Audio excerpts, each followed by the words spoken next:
बाकी बातें बाद में भी होती रहेंगी, पहले हम जिस मकसद के लिए आए हैं उस पर ध्यान दिया जाए। हाँ तो नरेश भाई, मसला ये है कि लड़की हिंदू है, लड़का मुसलमान है, दोनों की शादी करनी है। और शादी कैसे की जाए, निकाह या फेरे? ना निकाह ना फेरे, ये तो आत्माओं का बंधन है। नियत अगर सही हो तो कच्चे धागे से बंधे बंदर भी टूटते नहीं। मेरे ख्याल से सिविल मैरिज की जाए। वैसे भी सिविल मैरिज कोई नई बात तो है नहीं। आप बिल्कुल ठीक कह रहे हैं नरेश साहब, सबकी राय एक हो जाए तो सिविल मैरिज का बंदोबस्त किया जाए। यही समझदारी का रास्ता है, हमें तो मंजूर है।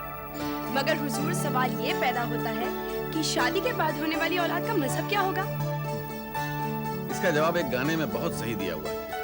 तू हिंदू बनेगा ना मुसलमान बनेगा, इंसान की औलाद है इंसान बनेगा। हाँ नरेश साहब, क्या उम्दा ख्याल है।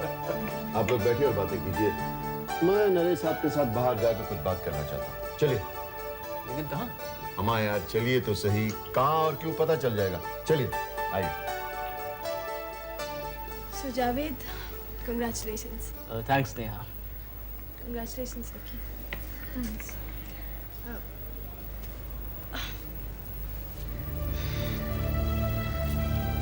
नेहा, नेहा बात क्या है? तुम बहुत मुरझाई हुई सी लग रही हो। तबीयत ठीक है तुम्हारी? Yeah, I'm fine. Vicky, what's wrong with Neha?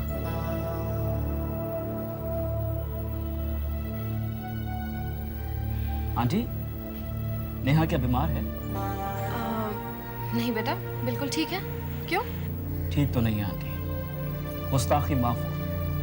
कुछ तो है जिसकी पर्दादारी है। नहीं जावेद बेटा, ऐसी कोई बात नहीं है।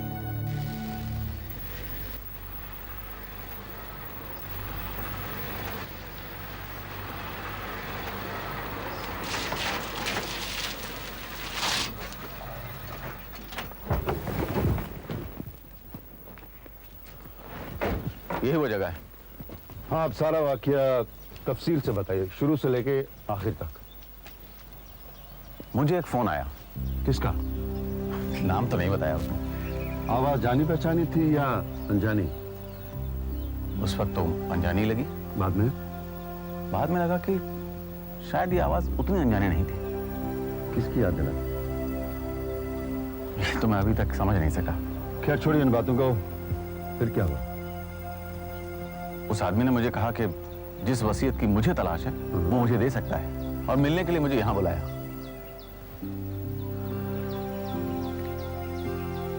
जब मैं यहां पहुंचा तो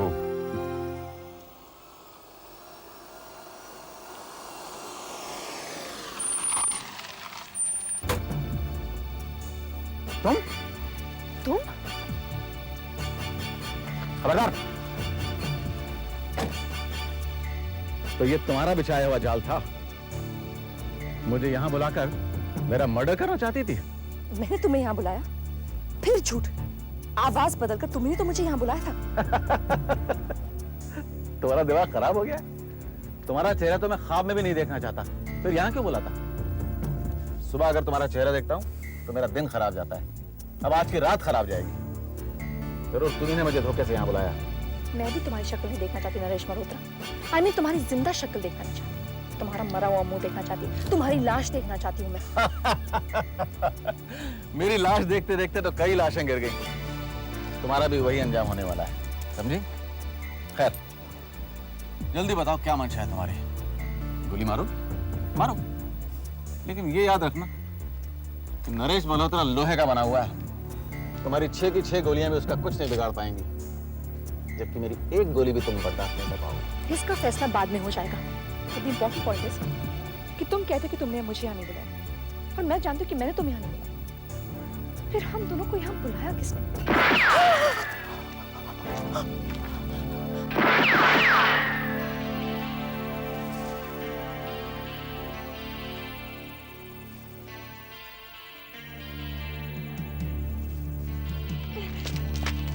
नैना, नैना, नैना।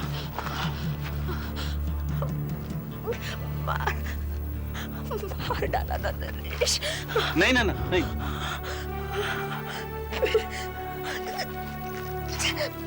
झूठ बोल रहे हो। नहीं ना, ये झूठ नहीं है, ये गोली मैं कोई बात नहीं, मैं तुम्हें छोड़ूंगी नहीं नरेश, मैं छोड़ूंगी। भूत बनकर तुम्हारा खून पीने आऊंगी नरेश, भूत बन।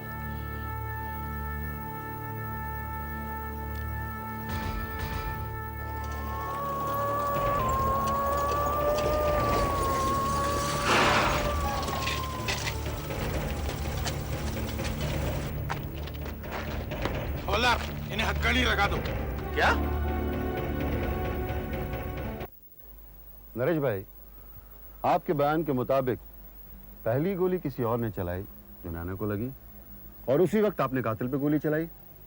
बिल्कुल। तो फिर आपकी गोली कहाँ गई, किसको लगी?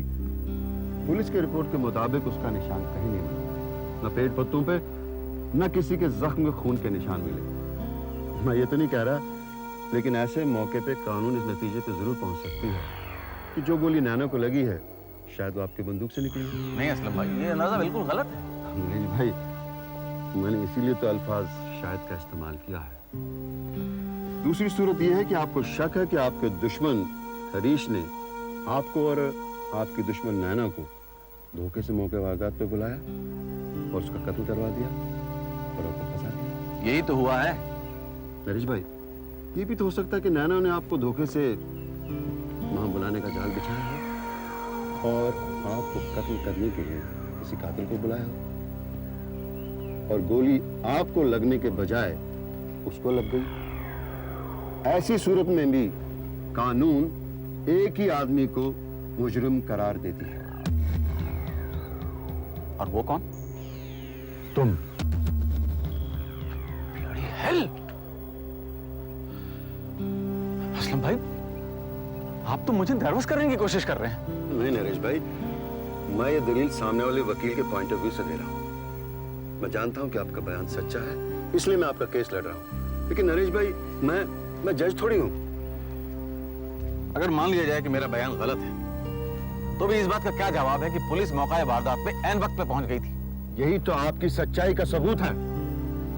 क्या ये साबित नहीं करता कि ये सब मेरे खिलाफ एक साजिश है, मुझे फंसाने के लिए एक कॉन्स्पिरेसी है? जी हाँ, साबित करता है। नरेश भाई, आपका हरीश पे शक भी बेबुनियाद नहीं है, क्योंकि उसने मुझे खरीदने की कोशिश की। इससे ये साफ जाहिर होता है कि उसका इस साजिश में हाथ है। लेकिन ये प्रूव करने के लिए हमें कुछ गवाह चाहिए। क्या आप उसके नजदीकी और राजदार कुछ आदमी को जानते हैं? मैं उसके ऐसे दो आदमियों को जानता हूँ। कौन है वो? एक तो है जेब कतरा ब्लैकमेलर अनिल, और दूसरा है वो नमक हराम प्यारेलाल। कहाँ है ये दोनों? प्यारेलाल तो लापता है, लेकिन अनिल यही है। यही है तो घेर लो उसे। हो सकता कि डूबते को तिनका मिल जाए। डन, आइए चलिए।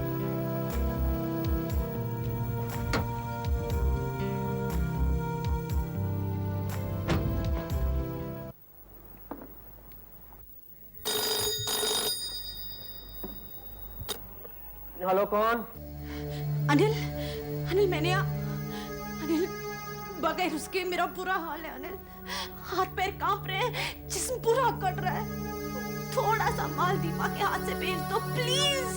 अरे नेहा, थोड़ा सा क्यों, झोली भरकर बेच सकता हूँ तुम्हारे लिए। क्या? सच? Thank you Anil, thank you. जल्दी से भेज दो। मगर बगैर पेट्रोल की गाड़ी कैसे चलेगी Neha? Petrol? You mean money? Yes sweetie, money. Anil, अभी मेरे पास पैसे नहीं हैं। तुम अभी दीपा से ले लो, मैं बाद में उसे दे दूंगी। अरे वो तो खुद पकड़ हो गई है, कल चुड़िया भी गई। अच्छा सुनो, कैश नहीं है तो कुछ बड़ा सा हाथ मार लो, मतलब कि कोई जेवर वगैरह, बाकी का इंतजाम मैं कर लूंगा। मेरी सारी ज्वेलरी मामा के सेफ में है अनिल। अरे तो चुरा लो। क्या?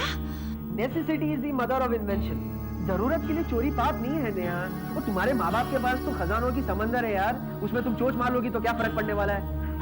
देखो नेहा, मैं तुम्हारा दोस्त हूँ, तुम्हारी जरूरत पे काम आना चाहता हूँ। After all, friend in need is a friend in deed यार, इसीलिए तो मैं तुम्हें ये नेक सलाह दे रहा हूँ।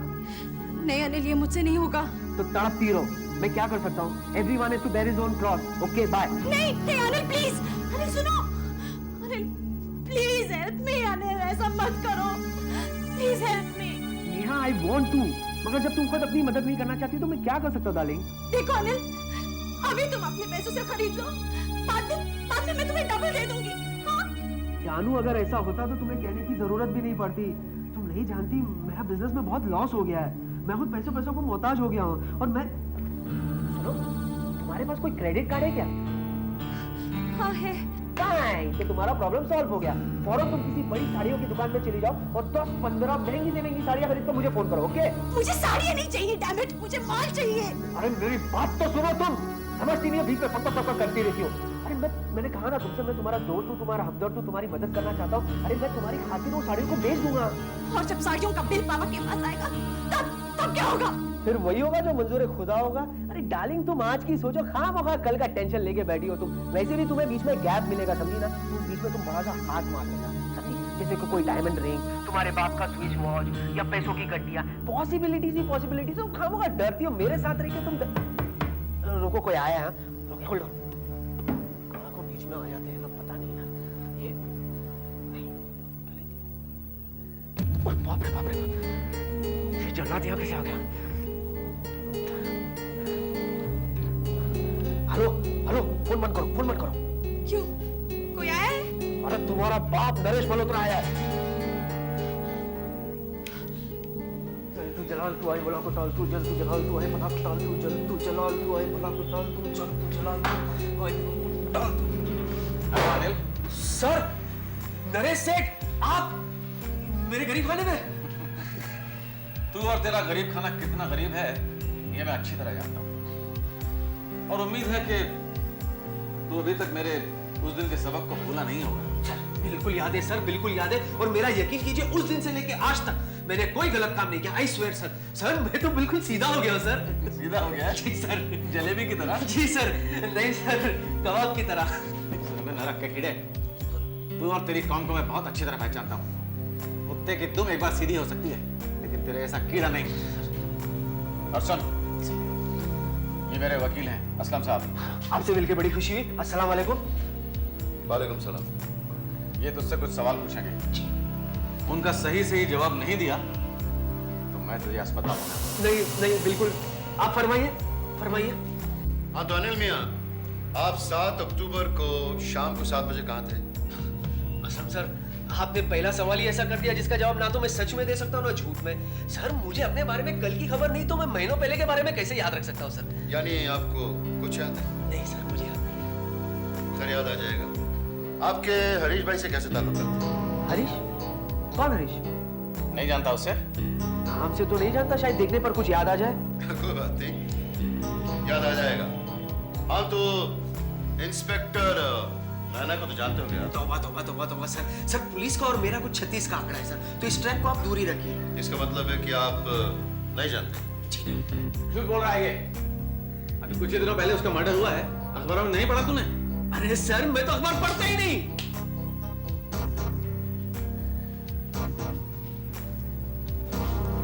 हाँ, ये आज का है। आधा तुझसे झूठ मत बोला। प्लीज नरेश भाई, आज हम सिर्फ जबान से ही काम लेंगे, प्लीज। प्यारेलाल कहाँ है? कौन प्यारेलाल? अब याद आया? आप उस बदमाश की बात तो नहीं करें जो कभी आपका चमचा हुआ करता था सर, चमचा। नरेश भाई प्लीज, हम उसी की बात कर रहे हैं। वो भाग गया सर, वो भाग गया। जानते हो वो क्यों भाग गया? नहीं। देखो, अगर तुम्हें उसका पता चल जाए तो हमें बताओगे? जरूर सर, जरूर। वो बताने के लिए तुम्हें भारी इनाम मिलेगा। चलिए नरेश भाई, लेकिन मेरा मकसद पूरा हो गया, चलिए। प्यारे के बारे में बताना जरूर। जरूर।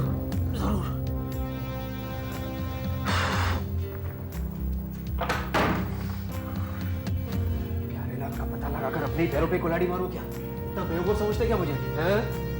असलम भाई, यहाँ आने का हमें क्या फायदा हुआ? बहुत फायदा हुआ नरेश भाई। इसके झूठ बोलने से ये साबित होता है कि ऐसा छत छुपा रहा है जिसके जाहिर होने से इसे बहुत नुकसान हो सकता है। और अगर ये प्यारेलाल के बारे में जानता भी है तो बताएगा नहीं। नरेश भाई, अब आपको ही प्यारेलाल के बारे में पता करना होगा, या फिर मुझे पुलिस की मदद लेनी होगी।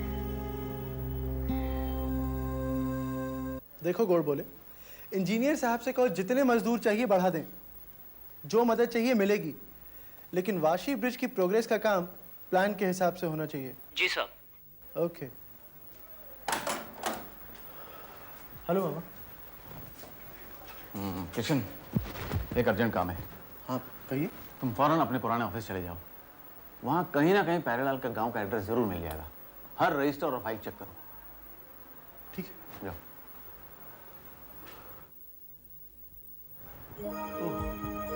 नमस्ते दादी अम्मी। जीते रहो, सलामत रहो बेटे। कहीं जा रहे थे? जी हाँ, एक अर्जेंट काम निकल आया था। कोई बात नहीं है, 5 मिनट बाद चला जाऊंगा। आइए आंटी, आइए। कैसे हो नरेश? सब ठीक है, बैठिए ना। आपने क्यों तकलीफ की? मुझे बुलवा लिया होता। बुला तो मैं सकती थी और मुझे मालूम है कि तुम आ भी जाते, लेकिन रिवायत इसकी इजाजत नहीं देता। हम लड़की वाले हैं ना, हमें ही तुम्हारे दर पर आना पड़ेगा। खैर फरमाइए। देखो नरेश, जब दिलों के फासले मिट गए हैं और नफरत मोहब्बत में मिल गई है, तो फिर इन बच्चों की शादी में देर क्यों? कोई देर नहीं आंटी, मैं तो सिर्फ ये सोच रहा था कि क्यों ना इस खास मौके को डबल खुशी में बदल दिया जाए। वो कैसे? आंटी, निकी और जावेद की शादी भी तय हो गई है। माशाअल्लाह माशाअल्लाह, मुबारक हो। आपको भी। तो मैं चाहता था कि ये दोनों शादियां एक साथ हो जाएं। बहुत अच्छा, बहुत ही अच्छा ख्याल है। लेकिन दादी अम्मी, मुझे अपनी माँ का आशीर्वाद भी चाहिए। वो शादी में ना शरीक होने की जिद कर रही है।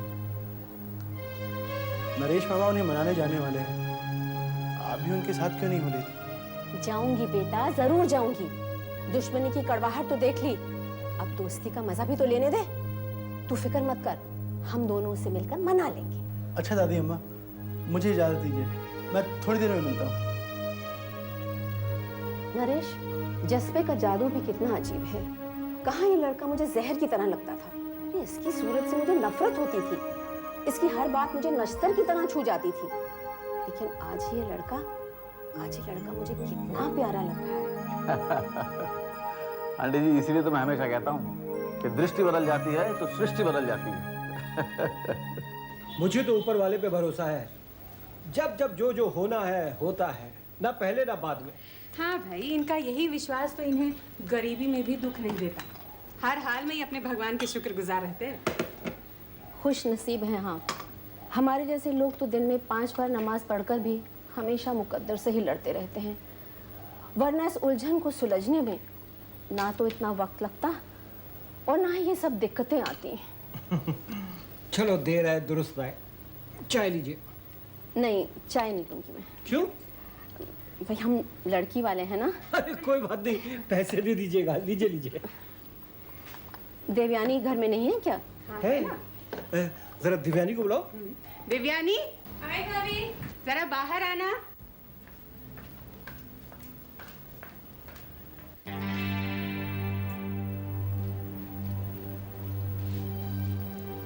कैसी हो माँ? आप कैसी हैं? अल्लाह का शुक्र है। तुम कैसी हो देवयानी? ठीक है। आओ बैठो, आओ मेरे पास। दिव्यानी को चाय दो। नहीं, मैंने अभी पिया। देवयानी, अब तारीख तय करते हैं। किस बात की तारीख? किशन और नगमा की शादी की तारीख। जिंदगी भर तुम मुझसे लड़ती रही, मुझे समझाती रही कि बच्चों की खुशियों में नफरत ना आने दूं। अब अल्लाह ने मुझे अकल दे दी है। तुम नगमा को अपनी बहू बनाना चाहती हो ना, बनाओ। नहीं जाने दूंगा। छोड़ दे मेरा हाथ। मैं हाथ सुने बगैर तुम्हारा हाथ नहीं छोड़ूंगा। अगर तूने मेरा हाथ नहीं छोड़ा तो मेरा हाथ उठ जाएगा। मार लो, लेकिन हाथ सुने बगैर मैं यहाँ से नहीं जाऊंगा। मैं इस बदतमीज से कहो कि मेरा हाथ छोड़ दे।